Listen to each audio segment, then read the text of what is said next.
Bismillah ar-Rahman ar-Rahim.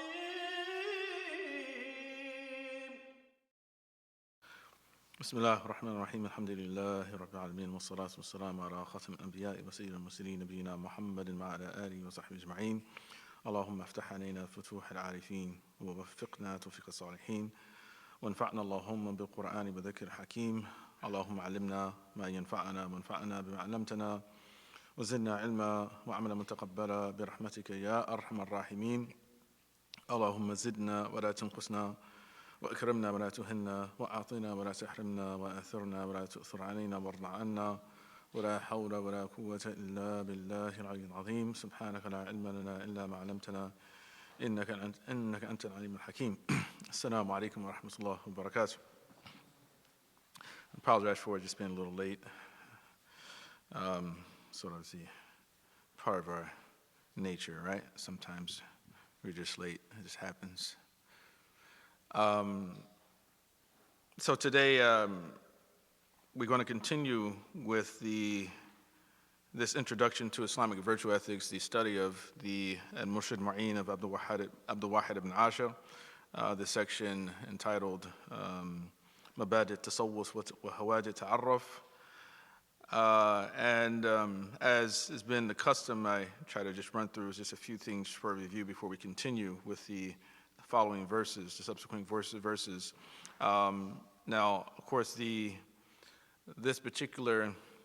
aim of virtue ethics is to help us to become better people, and that in itself assumes that the human being acknowledges that there's a certain amount of imperfection, a deficiency that we have in ourselves to begin with, and that we have not completely fulfilled the aim for which we were created.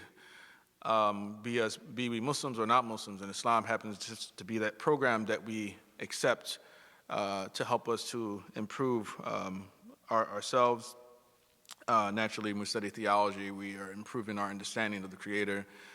When we study jurisprudence, or we call sort of jurisprudence of the exterior, fiqh al-zahir, then we are learning actions which, inshallah, will bring us closer to Allah subhanahu wa ta'ala. But then when we study tasawwuf, or we call ihsan, moral excellence, we are focusing mainly on the interior, but with an understanding that what we do with our limbs, they have an impact on the interior, and also what we do, and things that when we feed the interior, that in itself can have an impact on the exterior of our existence. And so if we have begun this journey with the acknowledgement that we are not perfect, or we have committed certain things that have estranged us from our Creator, then we commit ourselves to what we call taqwa. And so taqwa is something we can translate as God consciousness, or awareness of God, or piety. It itself assumes or demands from us that we both comply with certain commandments of our Creator, because of course when we make one another upset, you do things to try to make up for the things we have done. Often you give people gifts, you say sorry, among other things. So for our Creator, similar to this, there are certain things that often they would demand. He demand from us, to comply with this, comply with that. But then also, He expects from us to make it in a sincere effort not to return to the particular sins we've committed, and not to compound sin with other types of sin for which we are seeking repentance from. And so the author of the poem, so he begins with Tawbah, then transitions into discussion of taqwa, and then highlights that taqwa, or God consciousness, is both manifested through things we do on the outside and things we do on the inside. And he gives a few examples of some of those things that we do on the outside, such as avoiding or lowering our gaze, avoiding vain talk, backbiting, slander, falsehood or dishonesty, and all sorts, avoiding doubtful things, doubtful forms of food. We try to make halal earning, and among so many other things. But then he turns as well to give us some examples of things that we can do or need to do with the interior, or certain things, what we can call the sins of the heart, which we need to avoid, because the heart is it is command center, and so if the command center is corrupted, then the commands that it gives to the soldiers on the ground, they will be very harmful to those soldiers. And then at times the soldiers, if they themselves are not doing or following the commands of the good heart, or of the good commander or the wise commander, then that in itself can have an impact on the entire army, on the entire country, whatever it may be. So we look at our limbs, the 7 limbs is highlighted before, that they ourselves are envisioned as sort of like soldiers, and the heart itself is sort of like the commander-in-chief. And so just as when sometimes a whole battalion gets decimated, right? And so you're left unprotected. This inroad is now left for the enemy to come through and then eventually reach their capital, where usually your commander-in-chief is. And so what we do with our limbs has an impact on our hearts, and what we do with our hearts can have an impact on our limbs. So if the heart is wise, as the commander is a wise commander with great, good strategy and good forethought, then the soldiers will be very effective at their job, and vice versa. So we've moved ahead in that particular regard, and he's highlighted that we need to purify our hearts from things such as ostentation, envy, and vanity, among other things. And then also that the source of all of these, he calls these defects or afat, hubb al-riyasati wa tarh al-ati, the love of status and pretty much discarding or relinquishing one's hope in the hereafter, or so it's forgetting about the hereafter, preferring this world over the other, that those are the source of all sins. And then he said the chief of all sins. So these are the source of them, but then the chief of all sins is the love of this world. And the love of this world, that in itself is more than just simply love of wealth. 'Cause wealth is just simply an aspect of the world. Love of this world includes the love of wealth, love of status, and those, among other things in this world. So we have to be very careful. But he says as well that, yes, that is the case, but the only true way that we can guarantee that we will overcome our enemies is through turning sincerely to Allah subhanahu wa ta'ala, feeling it is completely a need for us to turn to Allah subhanahu wa ta'ala, because Allah, He is the only one who can liberate us from ourselves, liberate ourselves from our enemies, liberate ourselves from sin. But then he goes on after this, and he also introduces into the conversation the idea of taking on the spiritual master, and that how the spiritual master actually can perhaps help us make it easier for us to reach our goal of perfecting or gaining mastery over ourself.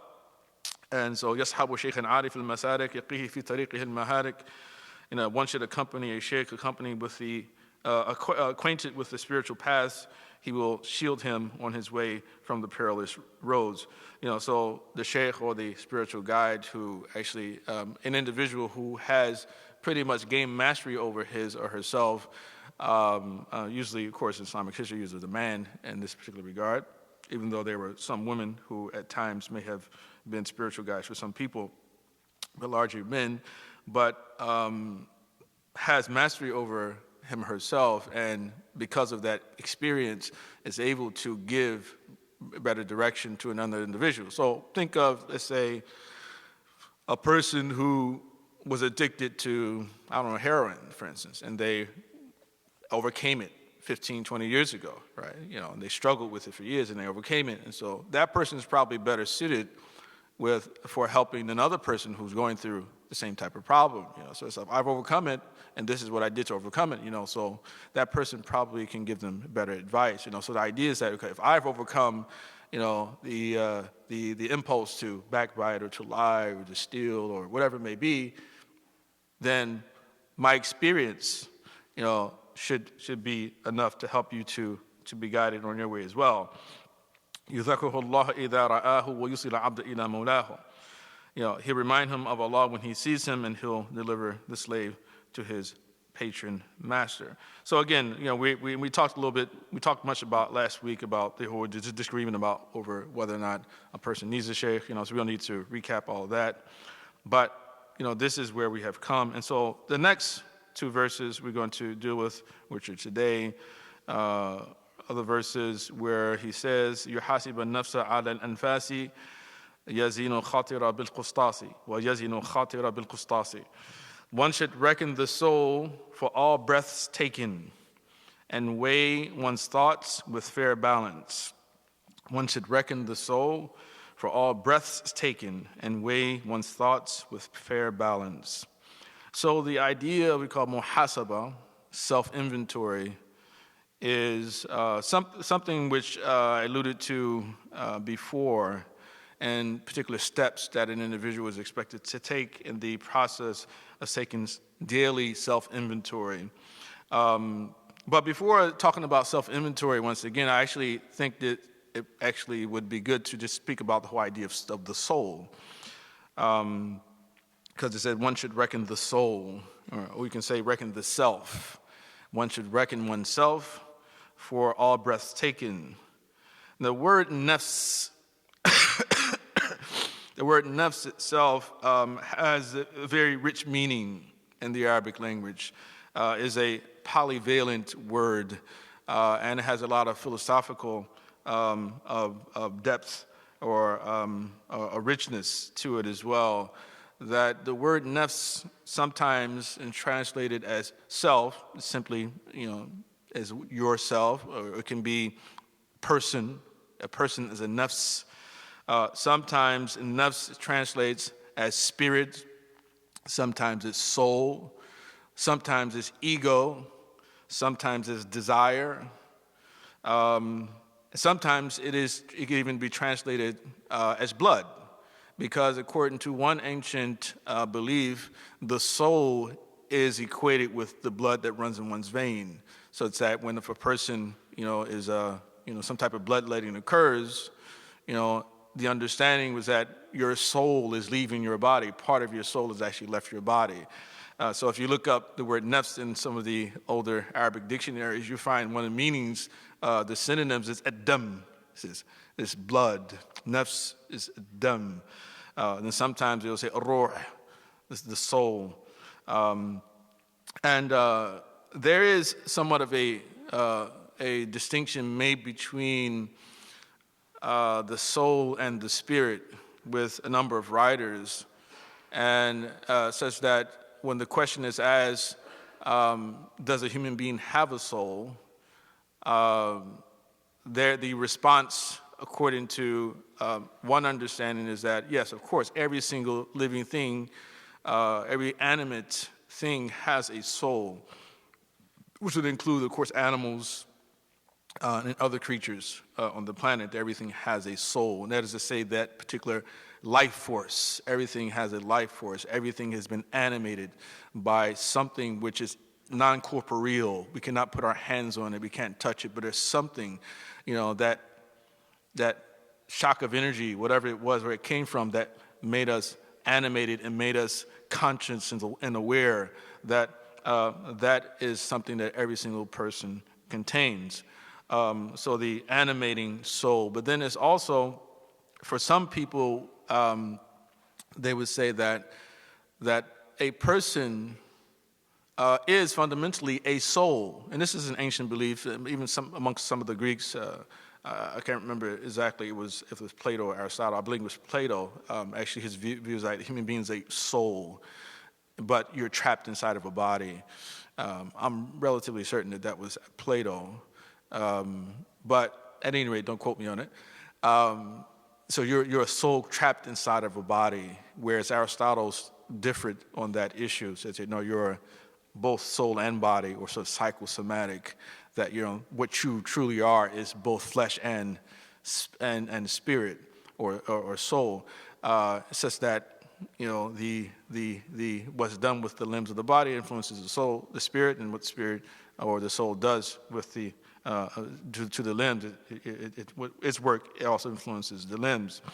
So it's interesting that when we look at the origin, the etymology of the word, like spirit, even, well, we work up the spirit. We've been focused on soul. The soul, if we say the soul is a reference to that life-giving force, the animus, or say the animate, that which animates the entity or the creature, then we find similarities between that and between what's understood in the Arabic language as well. So, for instance, there's nafs. We have another word called nafs, and this is actually part of the other part of the first verse. Muhaseeba nafsa adan anfasi, that one is to reckon the self for every breath taken, for the breaths that one takes. So nafas, so your nafas means breath, a breath that one takes. Yatanafas, a person breathes. Nafas is connected with that. We have words in the Arabic language such as like nafis. Nafis translates as like precious, like priceless. Right? Why is it priceless? Because it's related to a breath that one takes. Right? You're nafis. Right? You're like a breath of fresh air, some would say, or you're like you're as important as the breath that I or the air that I breathe. So nafis. But then there's also tenfis, which is another form of the word, which is utilized at times to mean or translate to give relief to someone. There's a hadith of the Prophet ﷺ, man naffasan al-mu'minan kurbatin min kurbat dunya naffas Allahu anhu kurbatin min kurbi yawm al-qiyamah, that whoever grants relief or relieves from a believer one of the distresses of this world, then Allah will relieve from you one of the distresses of the day of resurrection. Right? So the idea of relieving a distress, to give relief, fundamentally is to give people room to breathe. Whoever gives someone room to breathe, right, from one of their kurab, from one of the things that causes them distress in this world, then Allah subhanahu wa ta'ala will grant you distress from one of those things that you'll face on the day of resurrection. May Allah make it so for all of us. So spirit is, and the reason I feel important to even talk about this, because when we say and we speak about virtue ethics being something whose aim is ultimately to make a person better, or help you to be good at being a human, then this itself assumes a certain sort of theory about the human being, and that we need to fundamentally understand and know what we are. Now, we can know what we are with comparison to other creatures. So, for instance, if we look at the human being between the angels and the jinn, for instance, right, or between the angels, let's say between the angels and the other non-human creatures, right, so it's sort of the beasts of burden, for instance, the baha'im, then we find that the human being sort of falls in between those two in some regards. So, for instance, the angel is a purely rational creature, that its appetite is only an intellectual appetite. It has no carnal appetite. The angel does not have a carnal appetite. And so in some ways, the human being is like the angel, because we have an intellectual appetite as well, that we have an appetite to and desire to know God and to get closer to God and know of the unseen and hereafter, that we have that appetite. We even have the appetite to feel or to want to be like God, right? To want to, people to pamper us and to serve us, among other things, that we have that particular appetite. But then the baha'im, or the lower creatures, we can call them, all right? People get not politically correct. You know how they lower creatures, they're just like, that's if you're biocentric, in your sort of environmental sort of ethics, but I'm not necessarily a biocentric in that regard. I don't believe that an ant is just as important as a human being. Like a single ant is just as important as me as a single person. I don't believe that. Ants are important, of course. Everything Allah created is important, but like this idea that one is more than the other. At any rate, the point is that that when we look at the baha'im, the other creatures like cows and sheep, dogs, among other things, that you're talking about creatures who are, their appetite is is largely, from what we can tell, is a carnal appetite. That's they live. وَالَّذِينَ كَفَرُوا يَتَمَتَّعُونَ وَيَأْكُلُونَ كَمَا تَأْكُلُ الْأَنْعَامُ فَالنَّارُ مَثْوًى لَهُمْ. Those who reject faith, they eat, they enjoy, take enjoyment, and they eat in the same way the livestock eat, right? So the belhum kal'am, belhum adal, they are like the livestock. Rather, no, they are even more lost. They're more astray than livestock. So Allah is sort of making this sort of comparison between those people who only are driven by their carnal appetites, those driven by the carnal appetite, and that could be a Muslim as well, as we know. But we have to be very careful about the carnal appetite. So one extreme, the angels, pure intellectual appetite. The other extreme, the other animals, non-human animals, have purely like carnal appetites. The human being is in between those two. That we have both an intellectual and we have a carnal appetite.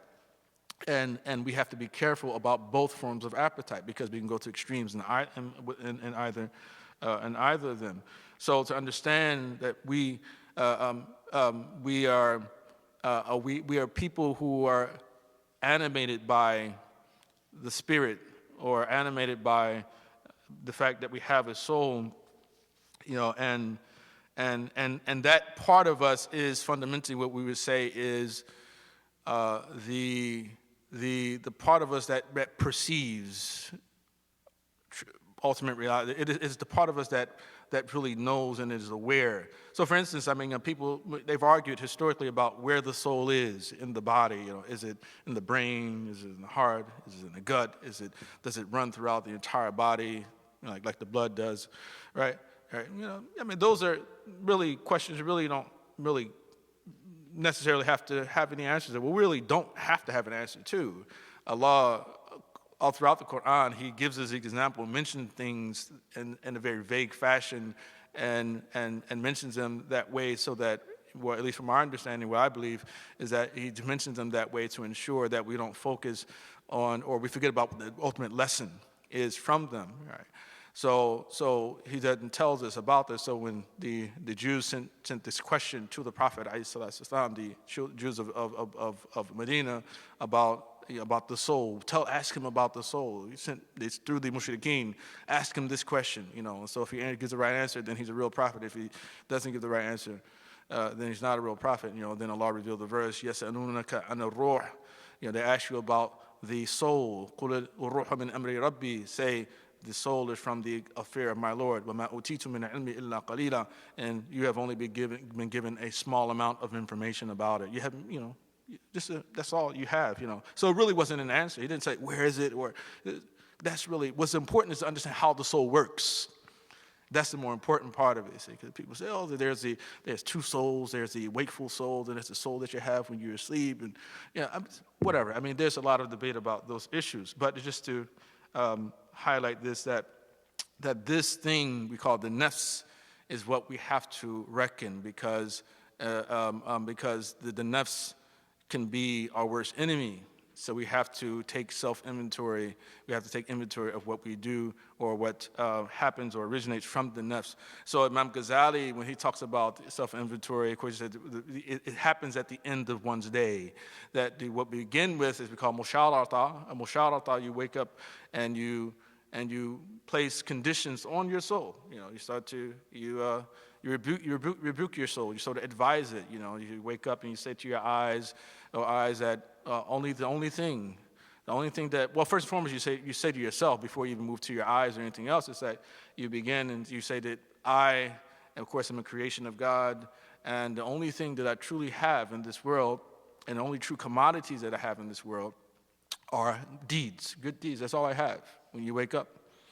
That's all I truly have, because that's all I'm going to leave this world with are my good deeds. All right? So I have to be certain that I don't squander those good deeds. And then you give advice to your eye about, remind the eye as well that, beware that you look at something which is haram. Your ears, beware that you listen to something which is haram. Beware, O hands, that you do things with those hands that are harmful to others. With your feet, that you beware that you walk to places that will bring you into harm, and it continues throughout all of your limbs. So that is musharata, and then next is what murabata. So that's like, for instance, he gives this sort of, this is like a metaphor of an army. So begins the morning, they get their standing orders, and then they go pull their post, murabata, and you set out on your day, and then throughout the day you do what is called muraqaba, that you're constantly on the lookout, right, for your enemies. You're standing at the borders, waiting for your enemies to attack, and then at the end of the day you do muhasaba, and so that you can check every single action that was taken to ensure that you did everything appropriately. If you've done things that were inappropriate, then you try to reconcile it and make up for it the next day, correct those things. And for those things, of course, you did good. You tried to continue to do them. So yuhasib an-nafs ala infasi. So it says you are to one should reckon the soul or the self for all breaths taken. Right. So to say, reckon yourself every single moment. Imam al-Muhaseeba, he says in Rishalat al-Mustarshideen, he says, وَافْحَصْ عَنَ النِّيَّةِ وَاعْرِفْ الْإِرَادَةَ فَإِنَّ مُجَازَاتَ بِالنِّيَّةِ. He said, examine the intention. Examine the intention and know one's desire, for verily reward is on the basis of the intention, or reward is on the basis reward or punishment is on the basis of the intention. So be very concerned about your niyyah, your intention. And so often when scholars use intention or niyyah, they don't necessarily mean it in this original etymological sense. They actually may mean it as beware of just the what you resolve to do in your heart, even when you don't have the opportunity to do so. Because the intention is usually called the niyyah. The niyyah is called the niyyah usually when it's connected with an action, right? So if I'm fasting, right, my intention is to fulfill a worship for the sake of Allah subhanahu wa ta'ala from the start of the day to the end, or if I'm making salat, and my intention is to worship Allah subhanahu wa ta'ala. Now during that worship, I may be distracted and say, hey, well, so-and-so enters the room, hey, I should move this way, move that way. I should recite and change my voice up this way if I'm leading the prayer so I can impress people. But your ultimate intention is you're directed towards Allah subhanahu wa ta'ala, but it can be corrupted by other things. But then in another section he says, وَحَاسِبْ نَفْسَكَ عَلَى كُلِّ خَطْرَةٍ. He said, reckon yourself for every thought. Reckon yourself for every thought that you have. And it's interesting that the scholars of ihsan or tasawwuf, that they would begin or mention this particular advice because when you really think deeply about it, you find that the corruption of our actions often originate or start with our thoughts. They begin there. Ibn Qayyim al-Jawziyah, he actually says, that yes, it begins. We have to be aware, be concerned and very scrutinize our thoughts, because if we don't scrutinize our thoughts, then they'll turn into urges, and then they turn into urges, then they'll turn into resolutions, and when they turn to resolutions, then eventually turn into actions. Once they turn to action, they'll be repeated, and once they repeat it, then they'll become habits. And once they become habits, they become difficult for us to overcome them. And so the habit itself, that level is what we call the level of vice. When the individual feels that this is like your second nature now, your ada becomes your second nature. So when something's your second nature, your actions are connected to your dispositions, and you act on the basis of disposition. So if you're addicted to something, it's hard to just to stop it now. It's no longer just simply a choice. You're oriented towards it. You see, I don't only like honey when I taste it, but when I want to taste something, I want to taste honey, right? It's not just, I don't want water. I want honey, right? Yes, I'm hungry. You say, okay, hungry, here you go. Here's some food. I don't want that. Because now I'm just oriented towards a particular type of thing, you see. It can happen with any type of appetite we have, and we have a number of them, right? That's fundamentally what occurs. And so once it reaches the level of habit, when repeated over and over, then it becomes difficult. So he says, stop it at the point of the thought as it begins, the khatra. Stop it there. And he says that, and Sheikh Hamid Zarraq actually says that realistically, the only person who really has the ability to understand where thoughts originate is an individual who knows what actually enters into one's mind, right? Yeah, and so basically what it means by that is if you're aware of your surroundings and the sort of things that you allow to yourself to be exposed to, then it's easier for you to discern that this is a satanic thought. This is a thought that's come from Allah. This is an angelic thought. And because the thoughts, they're divided into 4 different types of thought with regard to the origin of those thoughts. One he calls khatar rabbani, so it's sort of a godly thought, a thought which originates from the divine. And so this is whereas Allah subhanahu wa ta'ala, it can be a good thought, but also it can be something that encourages you to do something good, but at times it can be something that even encourages you to do something bad as a result of a sin that you commit, right? So as a punishment for you committing the sin. So the thought can be, according to Sheikh Ahmed Zarraq, that Allah, the Rabbani thought, which originates from God, actually can be an evil thought too, an evil sort of suggestion. And so, now this is different from scholars like Ibn Hajj, who says, no, only good things come from Allah. Rather, if an evil thought or something looks to be an evil thought that originates from Allah, that we judge it on the basis of the consequence. So for instance, they say a person commits a sin, and then the person decides, well, you know what, I'm such a bad person, then I should just do it again. So before we say that is an action which originates from Allah subhanahu wa ta'ala, or this idea to commit the sin again, because it's like, well, God is never going to forgive me anyway, so what's the point? I might as well just enjoy myself, right?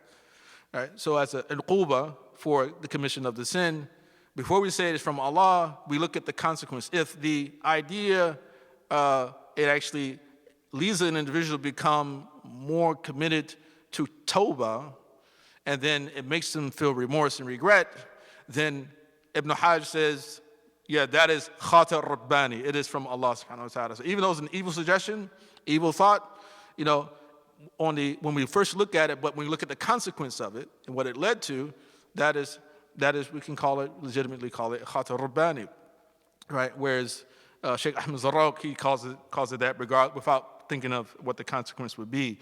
So he says khatar rabbani, then he calls it khatar nafsani. So there's a thought that originates just from yourself.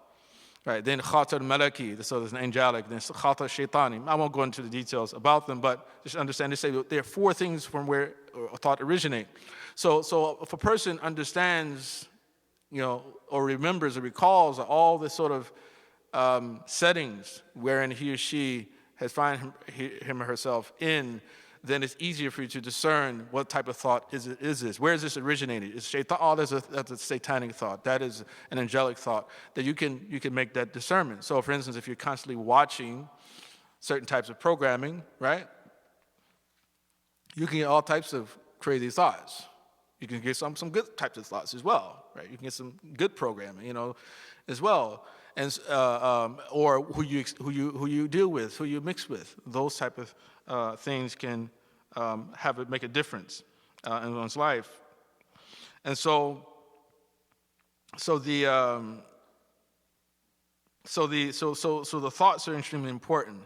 Thoughts are extremely important, but it begins with a suggestion we call a hajjaz, and then becomes a khatar, and then the next level is called hadith al-nafs, when that is the point when people are vacillating between, like, should I do it or not do it? Hadith al-nafs, literally talking to oneself, the conversation, the self-dialogue, hadith al-nafs. It's like, well, maybe should I do it? But then after that, it goes to what's called an actual urge now. Actually, I haven't decided yet, but I'm moving more in the direction that I'm actually going to do this. Right? And so they move from then they go to azm, which is next, which is when we actually resolve. So you know what? I'm going to do it.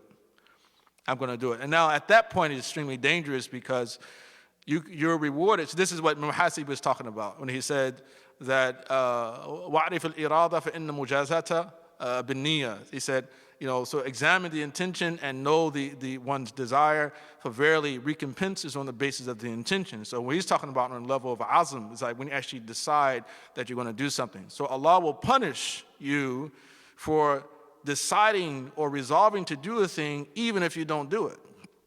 Even if you don't do it. You say, well, I'm going to take this glass and water and I'm just going to throw it out into the audience, right?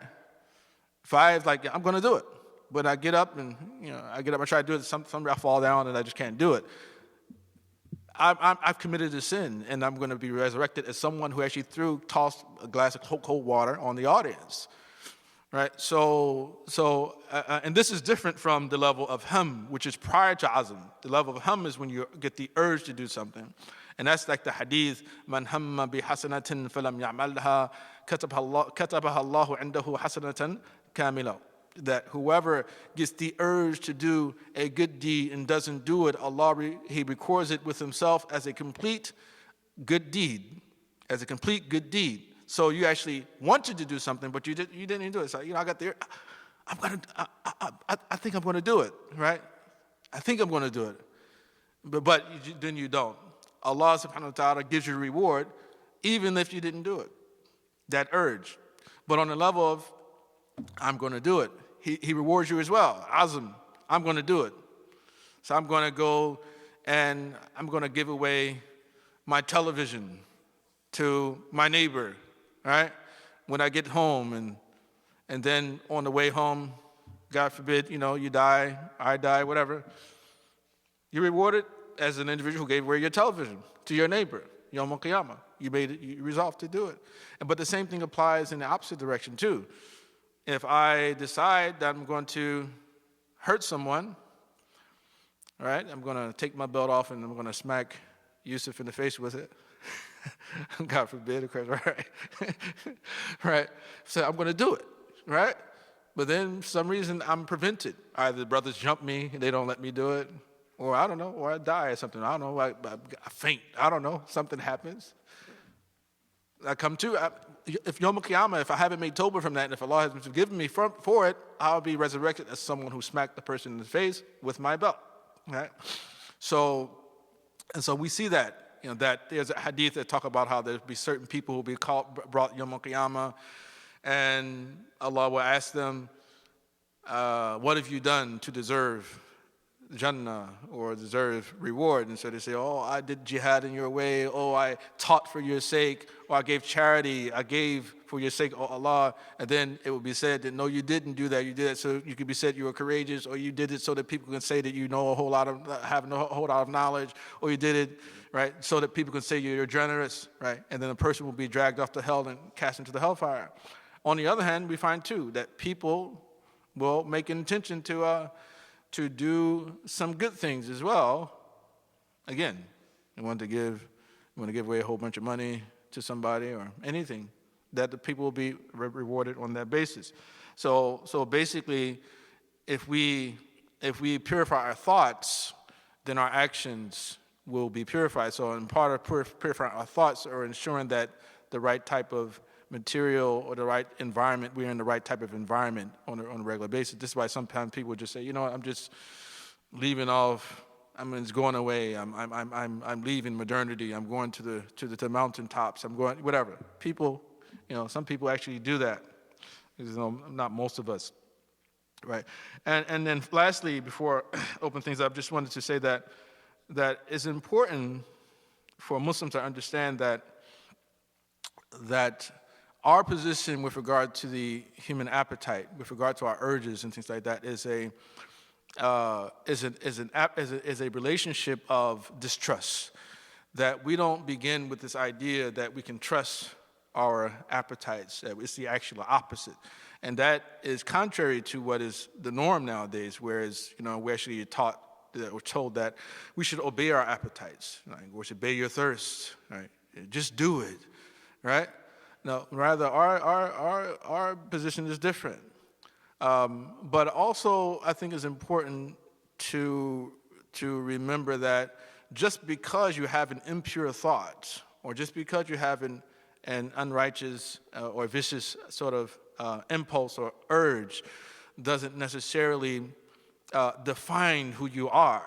That it doesn't mean that if you don't act on your urge, then you're not being true to yourself. As many people will tell us about certain, especially the sexual urges that we know in our own society right now. People are telling us that, well, if you have this particular urge from time to time, like for instance, same-sex attraction, right? Some people have that fitna, right? So just because you have that particular urge doesn't mean that it becomes the basis of you building an identity on it, right?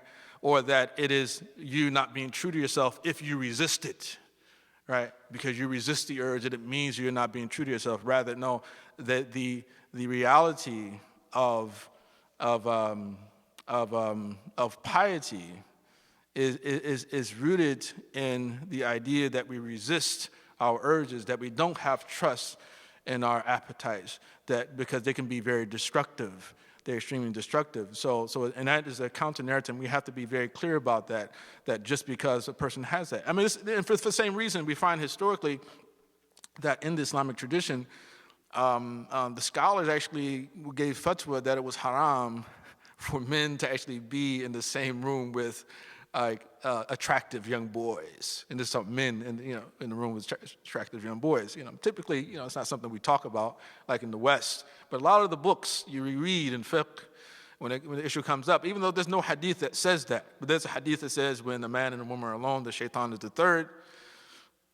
But then later fatwa came up, it's like, well, based upon an analogy with that hadith, then it's not permissible for men to be alone with these attractive boys because it became a fitna for certain men, so scholars gave this fatwa. Now, they gave the fatwa about it, but at the same time, they never said that or classified these people as homosexual, right? They didn't say, they had these urges, said, well, they just give a fatwa, haram, just resist the urge, but they didn't say, now your identity is homosexual because you had the urge to actually, kiss or do whatever with this boy.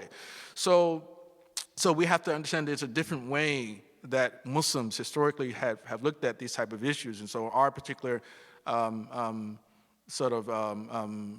with regard to the appetite is a hermeneutic of suspicion, I guess you can say, with regard to the appetite, that we don't trust the appetite, that we can have a multiple number of urges or multiple number of thoughts on a given day, but those thoughts and those urges and those inclinations, they don't define who we are. They don't define who we are. That's not the basis of an identity, or constructing an identity around it, right? Otherwise, any person, for instance, if any person who may walk by a window, an open window, and get the urge to jump out, on a regular basis would be, we call you're suicidal. Or if I see a certain person, like again, come back to Yusuf, feel like every time I walk by Yusuf, I want to smack him in the face with my belt. Or if I want to hit him in the head with a hammer and kill him, that I would be technically a murderer because I have the urge to murder, right? So, but that's just not the way that we sort of define or determine our identities. So with that, inshallah, I'll just open things up and allow for you to have any questions or comments you may have. Wa sallallahu alayhi wa sallam, Muhammad wa alihi wa sahbihi wa sallam.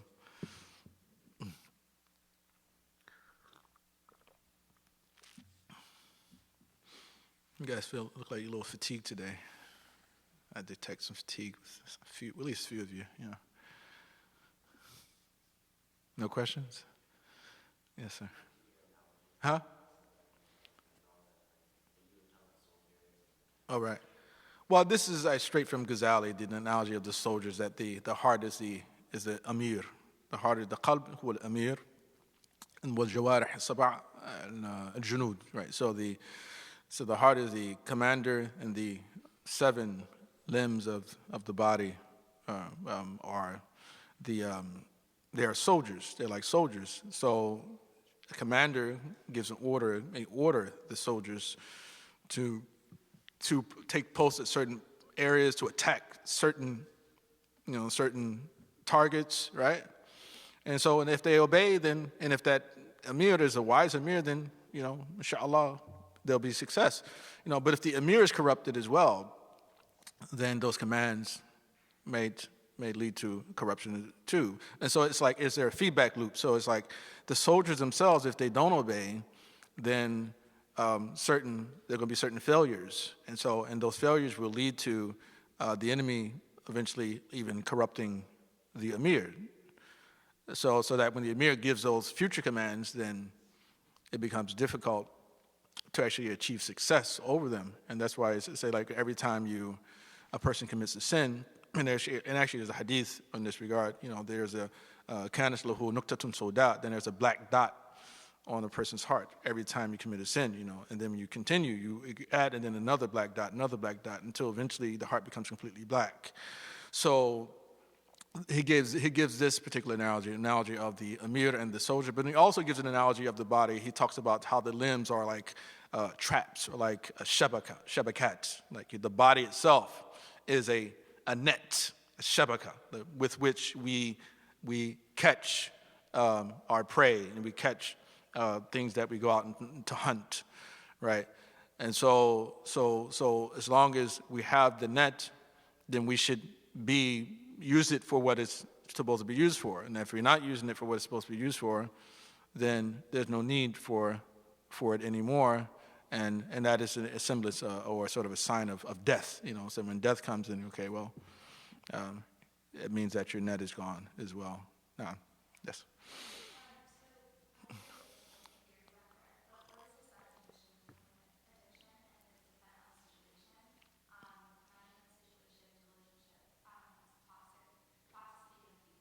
Mm-hmm. So toxicity and abuse, you said. So I'm trying to phrase the question in the right way. Perhaps, is there another way to phrase the question? I mean, just so I can get clarity. What does it have to do with addiction and to toxicity, or? Oh, right. Okay. Mm-hmm. Right. Right. Right. Right. Mm-hmm. Right.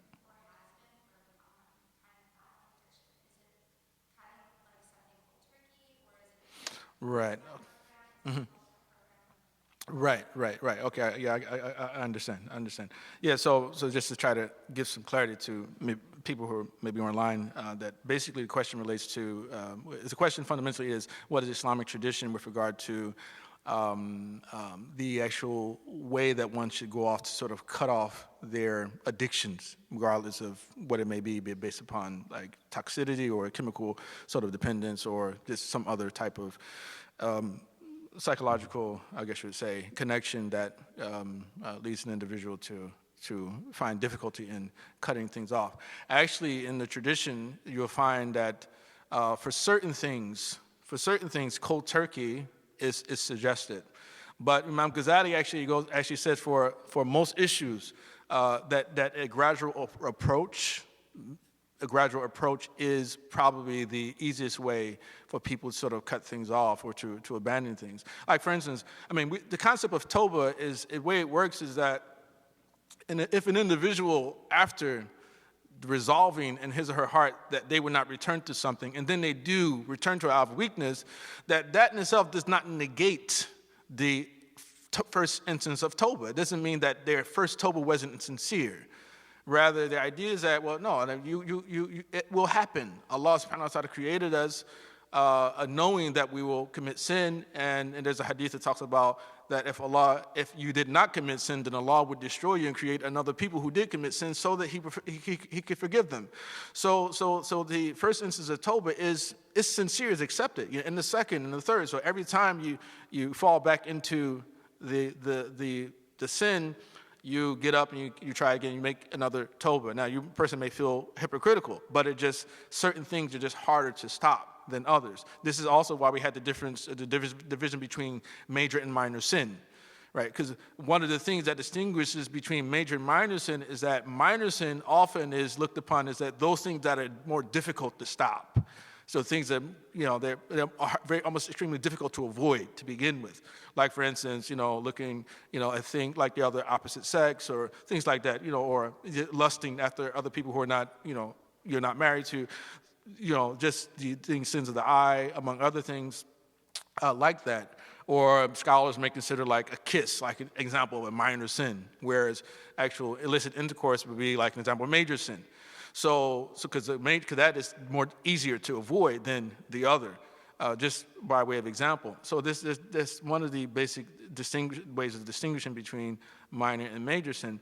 And then the other thing too is that, coming back to what I said first, that certain things, the gradual approach to stopping certain issues is probably the easier for some type of issues than others. So for instance, let's say like smoking cigarettes. Like some people can cold turkey. Most people have to take a gradual approach to that. Alcoholism, because now you're talking about issues like chemical dependency, begin with like drug addiction. Like and I actually used to work in a methadone clinic years ago. And so like heroin addiction, like heroin is so destructive that for people who actually tried to stop, often what they would do, they'd find a clinic and they would give them what's called methadone. Methadone is less, it can be just as addictive, but the difference is that it kills you. It takes longer to kill you, right? Yeah. But many people are actually able to rid themselves of the addiction to heroin by taking methadone. So after a certain period of time, then they just stop. They just stop doing it. You see, so it's a gradual approach. Alcoholism is one of those type of things that some people, if you tell them you just got to stop, that's it. It's hard. It's extremely difficult for them to stop it because their bodies, they have response, negative response to withdrawal. Crack addiction is another thing, which is something you don't have. They don't have a substitute for it, like in the case of heroin. Crack, just have to go cold turkey. There's the only way around it, Or let's say something even more, probably even more familiar to certain, because I would say more familiar it can be familiar to the Muslim community, because I actually might know some people who struggle with this problem. But porn addiction. Like porn addiction, is something that personally I believe that you have to just, you cold turkey. There's no such thing as you gradually wean yourself off of porn addiction. If a person has that problem, you just simply stop looking at it. And the reason why is this, that particular appetite is a natural appetite of the human being. So just as you can't wean yourself off of food and off of drinking water, you understand? You can't wean yourself off of that. You're always going to have that appetite. Certain other appetites, they're not natural, right? Drinking wine or taking drugs, among other things. They're not natural appetites, you see. So those things, those are examples of things that actually may require a gradual approach. So and it is something spoken about amongst the scholars of this particular science. That generally you find the gradual approach is the best or easiest approach for most people. But some people, alhamdulillah, Allah gives them the strength to just, I just cut it off and be done with it. Yes, ma'am.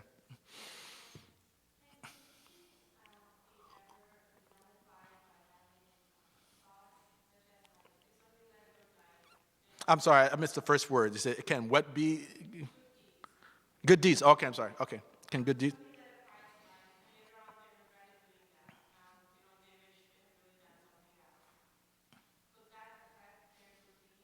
Right, so you said, so if a person who's done good deeds and then later in life decide that they regret doing good deeds and... right.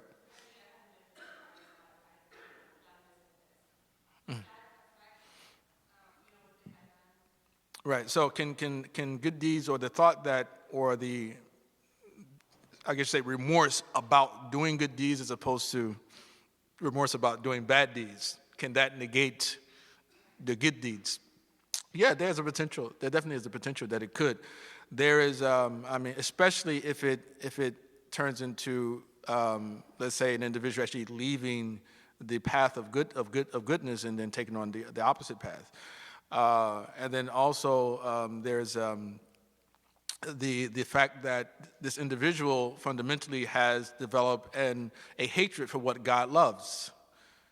If you develop a hatred for what God loves, then that in itself would negate or destroy or invalidate the soundness or the of what you've done in the past. There's a hadith that mentions man ahsana fil Islam man ahsana fil Islam lam yu'akhadh bima fa'ala fil jahiliyah. That whoever does well in Islam will not be taken into account for what they've done prior to Islam. وَمَنْ أَسَاءَ فِي الْإِسْلَامِ أُخِذَ بِالْأَوَّلِ وَالْآخِرِ. But whoever does bad in Islam, they will be taken into account for the first and for the last. Right. So some scholars say the hadith is abrogated, but the of course it's not agreed upon as abrogated. But the idea is that if an individual becomes Muslim and then doesn't do well in their Islam, they really don't change. What's the point? Then what they've done prior to Islam will be held against them as well, because it's a sign that they truly were not sincere in their conversion, I guess you would say, in this case. So I don't know if does that answer your question somewhat or no? Or maybe you're asking something totally different and I gave an answer to, huh? Okay, thank you. Mm-hmm, right. Right. Yeah. Right. Yeah. Yeah. Yeah. Yeah. Right. Well, I mean, I would say this to begin with, that God forbid that any of us be tested with that sort of thinking, that this idea that I regret that I'd done all these prayers and I fasted all these fasts and I gave all that charity. And I think for a normal sort of situation would be like, now a person may regret doing some good deed for some particular person. I could see that, and that doesn't negate the goodness that you've done. Say, for instance, you do a person a favor and then they don't show any gratitude. That there's a tendency for us to react and say, well, this person, I haven't done anything good for this person before. They're totally ungrateful people. You see, I wish I've never done that for them. That's normal, and that's not the type of thing that I would say would negate the goodness that you've done in the past necessarily. But the Quran also talks about how when we remind people of the goodness that we've done to them, especially when we give them wealth, when we give them charity, لا تبطلوا صدقاتكم بالمن والأذى, right? Don't invalidate your charity through reminders of your favors of people and harassment or harm to others, right? So that can lead to a type of invalidation of it when we actually remind people how much good we've done for them. But if it's just simply that, okay, I did something good for someone, and then that particular favor I done, they utilized it or became a source for them actually increasing in their unrighteousness, then feeling that I regret that I helped them or gave them that thing, then that is normal, it's natural, there's nothing to be concerned about, inshallah. Yes, brother, the other Yusuf. Inshallah. Yeah, that's right, inshallah. You got a whole bunch of Yusufs around here. Uh-huh.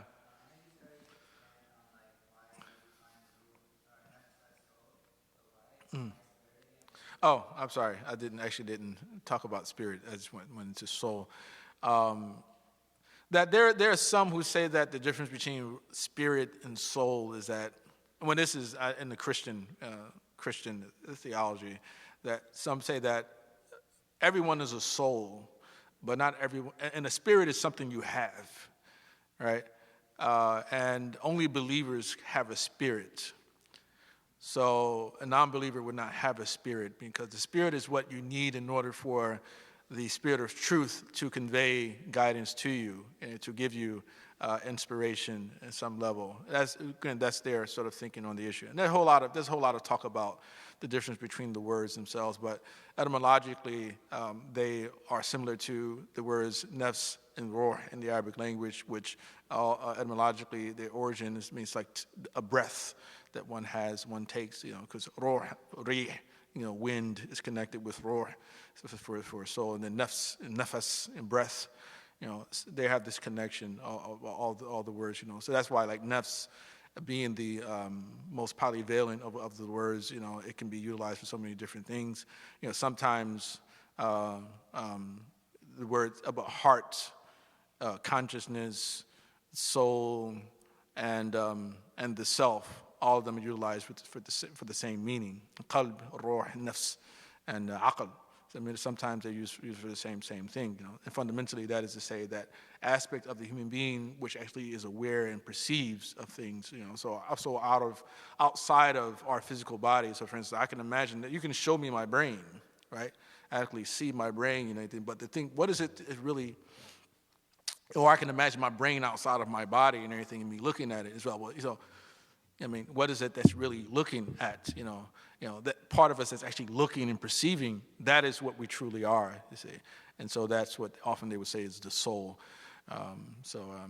Whereas, again, there's just a whole lot, so, and I don't want to really confuse you. Yes, man. Oh, Brother Harun. There's a few questions on the line, if that's okay? Mm-hmm. Yes, sir. Yeah. Okay, the first one is, I have a question. Is it possible to have azam and subsequently decide not to do that action?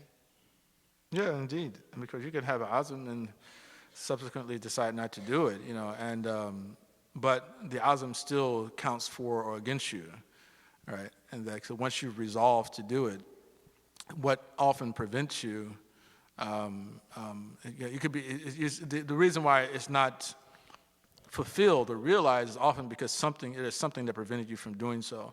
Let's say again, let's say we're together in a room. There's a guy. Let's say one of our friends, Harun, the other friends. Let's say back in the day, one of our friends in the room. He wants to go out and kill somebody, and we say, "Hey, no, man, you're not going to do it." He got his gun. He want to run out and. Right, but we stop him.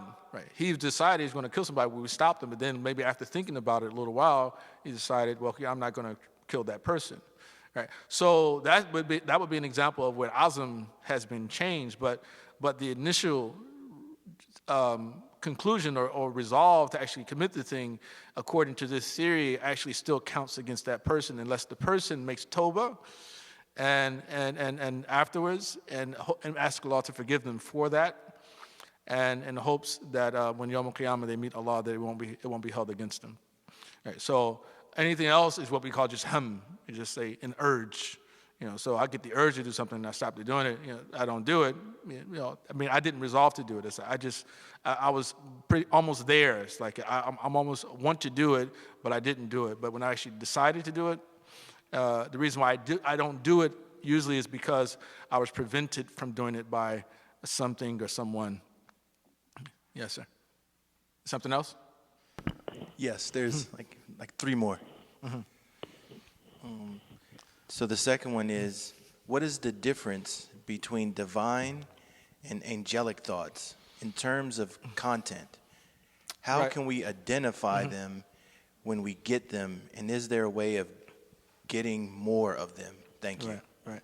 Well, the difference that Sheikh Ahmed Zarraq mentions between what we call khata rabbani and malaki is that an angelic thought is, for one, it's only a good thought. It's something. It's a thought to do something good.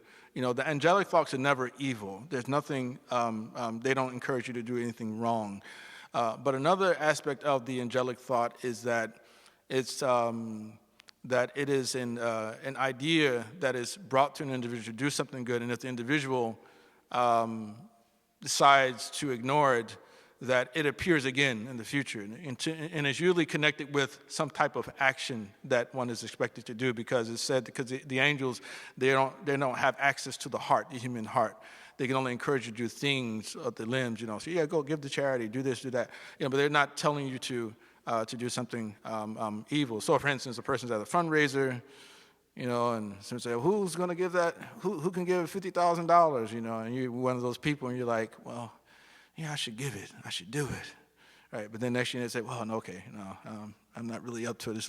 I don't know. It's kind of hard, And then like 10 minutes later, it comes back again. "I should give it. I should do it." That's an angelic thought, especially if it's to a good cause, naturally.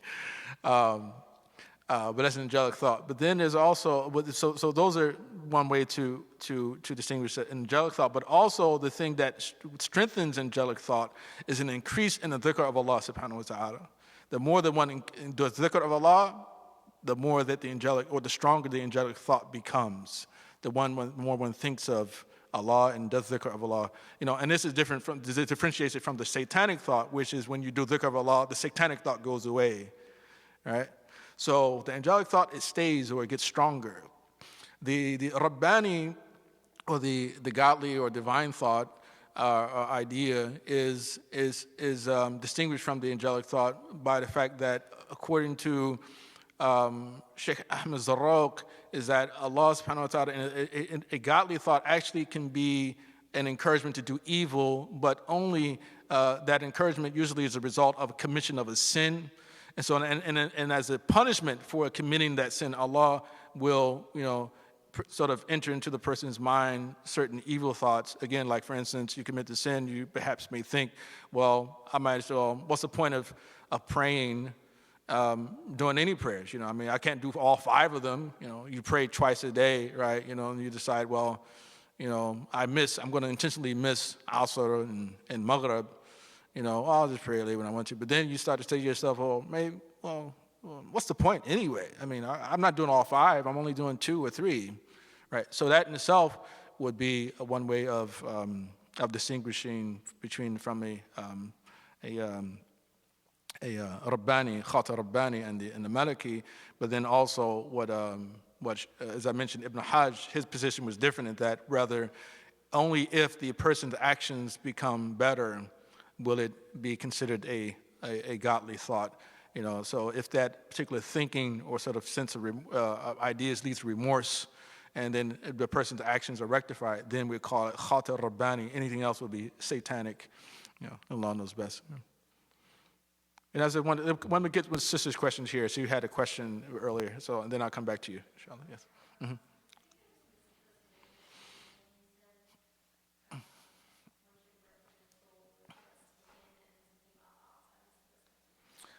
Right. What the hasab nafsaka ala khuri khatra. Perhaps this is a statement of Harith and Muhaseeba. He said that one should reckon oneself for every thought. And so, of course, in the poem he mentioned yuhasib nafsa ala anfasi, that one is to reckon oneself for every breath taken, pretty much. One should reckon oneself for every breath taken. So what is meant by that is you should reckon yourself for everything you do, fundamentally. At every moment of the day that you can recall, that you should reckon yourself. At the end of the day, you should do self-inventory about how your day went and about things that you had done, perhaps done wrong, or perhaps even had done correctly. Right? Okay, good. Back to you, Brother Sellers. Thank you. Let me see, I have 2 more questions, it looks like. The first one is, what is the source of the floating thoughts that might occur to one during prayers? Is there a way of getting rid of them completely? Man, if I had the answer, I would give it to you. Getting rid of the floating thoughts in prayer.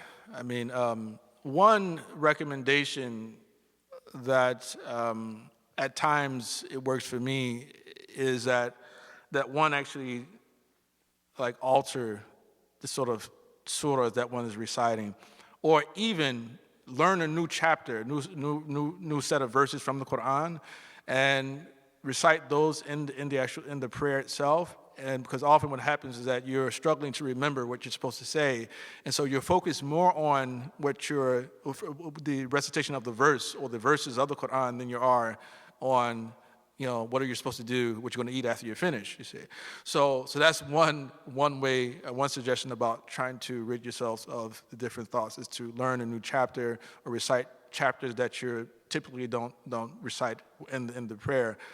Beyond that, all of us struggle with our minds drifting during the prayer, including me. And I'll say completely, I'd be totally truthful, sincere, honest with you, that throughout my life, I can only remember a single prayer where I had pretty much focused in 3 of 4 rakats.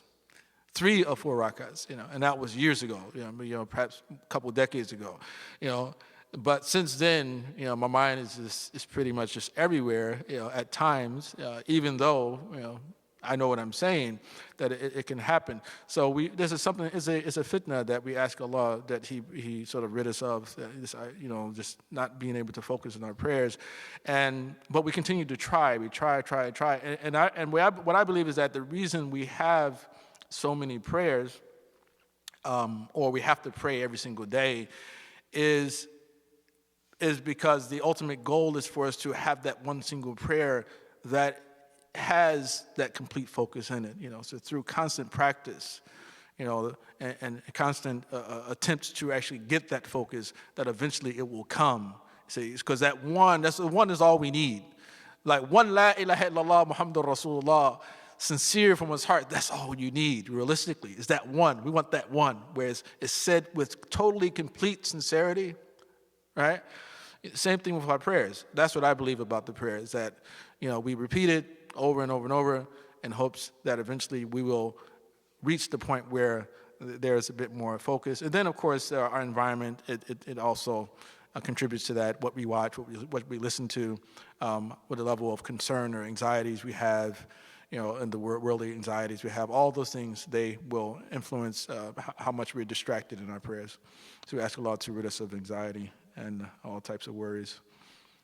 And you said there was one more thing? One more question? Yes, thank you. Just a second here. Okay.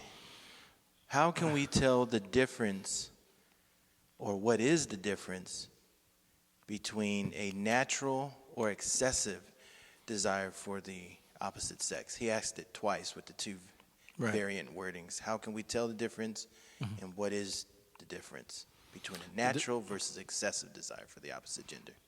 Well, I think the difference between a natural and an excessive sort of desire for the opposite sex, it means he said the opposite sex, right?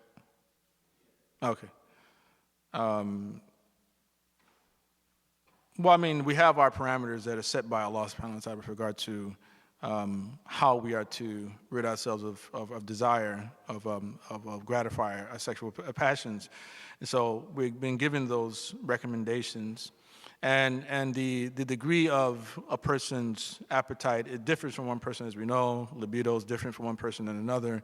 And the idea of it being excessive, I would say, is when you start to desire people or others who you can't have, right? When it steps beyond your own spouse until now you want someone else's spouse, right? For example, because we know there's adultery, or if a person falls into types of perversion, like if you're, I don't know, bestiality, I don't know, of course, your question was related to the opposite sex, but those are ways, we have ways to know when a particular, the passion itself is an unnatural type of passion. So if it's the same sex, if it's for a different type of animal or something like that, but in this particular case, I would say that once your particular desires start to cross over from your own to another person's, and that may or may not even be unnatural too, because sometimes it can be the result of just spouses themselves not doing enough to gratify one another, where an individual is not completely gratified. So that in itself requires, I guess you'd say, a little bit, perhaps even, for some people maybe require a certain level of counseling too. Allah knows best. All right. Do one more? Yes, go right ahead. I'm sorry, but just Fadal said he's running a little bit behind, so see if I can squeeze in a couple extra ones. Okay. Assalamu alaikum. What is the root of anxiety? Does Istikhara suffice for decision making if one is unsure? What's the root of anxiety? The root of anxiety is hubb ad-dunya. It's love of the world, attachment to worldly things. That's what the root of anxiety is. And actually, some the scholars of Ihsan say that that if you make your worry a single concern, to make your concern a single concern, then Allah subhanahu wa ta'ala will grant you sufficiency in this world and the hereafter. So if your only concern is for the hereafter, then Allah will take care of your dunya and your akhirah. And there's actually some hadith to that extent as well. But that's really where anxiety originates, unless you're talking about anxiety over going to hellfire or something like that. And if that type of anxiety exists, then that's a good type of anxiety. But if it's anxiety about losing things in this world, like for instance, if a person's stingy, they said that the source of stinginess is khawf al-faqr, the fear of poverty, right? So it's attached, related to something that's in this world. And so as long as your heart is attached to worldly things, then you will have anxiety. But in this example, for instance, I mentioned about wealth or stinginess or miserliness, that we're told that what we should do is to reflect upon the very fact that the state of the world is constantly in flux. The world is constantly in flux. We just had, for instance, a crash in 2008, economic crash. It's likely it's going to happen again. See housing prices going up again and things like that. So much more credit that's out there. I'm not totally sure they've done more on the side of regulation to ensure that the same thing doesn't happen again. But some people who are rich today, maybe 5-10 years from now will be poor again, and vice versa. And some people who are poor today may be rich. They may make some good decisions. Some poor people may make some good investment decisions right now, so that even if the crash happens, they may become rich. So if you fear poverty is going to happen, it'll happen regardless of any particular thing that you yourself may or may not do, But the origin, the source of ham, we would say, the source of anxiety is one's attachment to the world. So to the degree that you're attached to the world and worldly things is to the degree that you will have, or it itself will be commensurate with or your level of anxiety will be commensurate with the level of your attachment to things in this world. Was there another one, or that was it?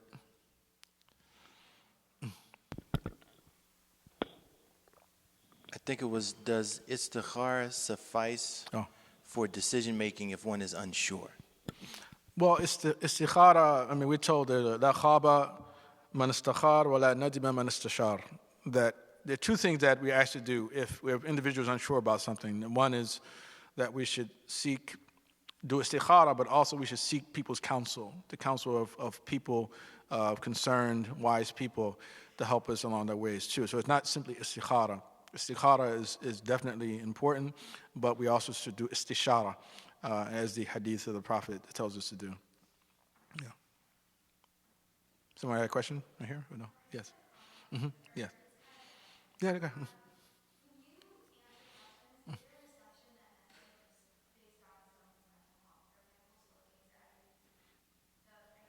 Mm-hmm. Mm-hmm.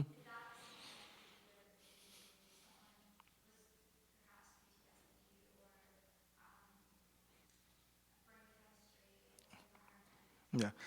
No, of course, if it's brain chemistry, no, of course I would not, give the same type of answer if it's something like that. Anytime we can discover something physiological or is based upon someone's chemical makeup, then of course I wouldn't give the same example, because there are some people who actually do need to be on some type of medication, to maintain some level of sanity, not insanity, level of sanity, or so they can operate like a normal person.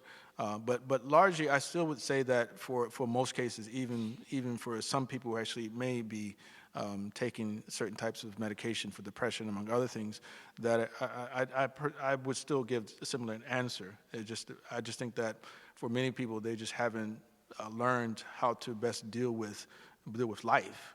You see, and so and often our own society, the recommendation that people are always given for their problems is, take a pill. That's what we're told everything. I got a ache in my stomach, or take a pill. I got ache in my headache, take a pill. I go to the psychologist or psychiatrist, same thing. I talk to them, I'm depressed. Take this pill.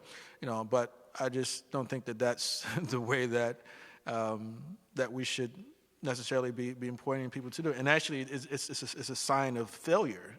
I feel, this is a sign that the civilization has failed when the only sort of way that we feel that we can help people deal with their problems is by giving them a pill. Now, of course, short term, while people actually are trying to get better, yes, of course, I can see that, people being medicated. But if the only way to that we help them is just simply give them some type of medication to help them to forget or to deal with those situations, then I think that that's a sign of failure. Anyone else? We done, Brother Sellers? That's it. Okay, well, alhamdulillah, rabbil alameen. وصلى الله على سيدنا محمد وآله وصحبه وسلم تسليما كثيرا وسبحانك اللهم وبحمدك أشهد أن لا إله إلا أنت أستغفرك وأتوب إليك السلام عليكم ورحمة الله وبركاته. Many people actually express their thanks and God bless for answering so many Okay, questions. thank you as well for tuning in. Assalamu alaikum.